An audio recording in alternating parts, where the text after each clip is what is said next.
j'ai organisé un événement un jour. Ça fait très longtemps, je pense environ 5 ou 7 ans par là. J'organise l'événement à Hôtel Eldorado, à Cotonou ici. Et à la fin de l'événement, on se rend compte qu'on était seuls, moi et mon comité d'organisation, parce qu'on était seuls à assister à l'événement. Personne n'est venu. On a prévu comme manger, boire, on a tout bu, on a mangé. Mais mais comme par hasard, je vois une jeune blanche et on était en train de parler. Elle demande d'abord, qu'est-ce que vous faites là? Je pense qu'elle était un des amis. On lui a expliqué. Elle dit, mais vous êtes seul. Ça commence à quelle heure? On lui a expliqué la situation. Et elle dit, d'abord pour financer ce projet, vous avez demandé de soutien, de sponsor. On a dit oui, on a déposé à tel endroit. Elle dit combien? Elle a dit combien? On a dit qu'on a déposé à 10 endroits. Elle dit, ok, mais moi quand j'ai un événement en France, je dépose à au moins 200 à 500 endroits. Quoi?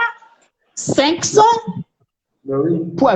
Pour ajouter, je regarde le film de Steve Jobs. Écoute très bien. Je regarde le film de Steve Jobs.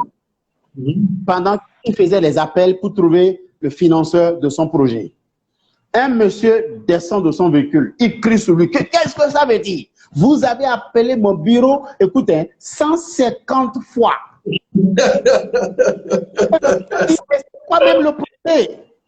C'est pas, ok, montrez-moi. Il s'assied, on lui présente, il dit, ok, je finance.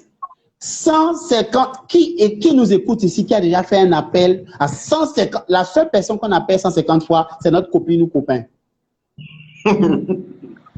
Permets-moi de faire une parenthèse parce que tu viens de toucher le doigt, tu viens de mettre le doigt, pardon, sur quelque chose de très important et quelque chose de pratique avec cet exemple de Steve Jobs ou encore celui de cette Française dont tu parlais tout à l'heure, c'est la détermination. Je pense que une des clés pour réaliser son rêve, c'est d'être déterminé, d'être vraiment déterminé. Pour être déterminé, il faut transpirer son rêve. Il faut vraiment le transpirer tellement fort que rien ne peut être plus douloureux pour vous que le fait de ne pas le réaliser. À ce moment-là, vous n'avez plus peur de rien, vous n'avez plus rien à perdre. Parce que quelqu'un qui prend son téléphone et qui appelle 150 fois, hein, monsieur, c'est fou! C'est dingue. Hier, je regardais, je crois, hier ou avant-hier, j'ai revu à la poursuite ou à la recherche du bonheur, je ne sais plus comment on dit en français, le film de avec Will Smith. Oui, Something Happiness, là, j'ai oublié. Exactement. C'est exactement la même chose qu'on voit dans ce film. Il y a plusieurs scènes où on le voit littéralement. Exactement, le Pursuit of Happiness.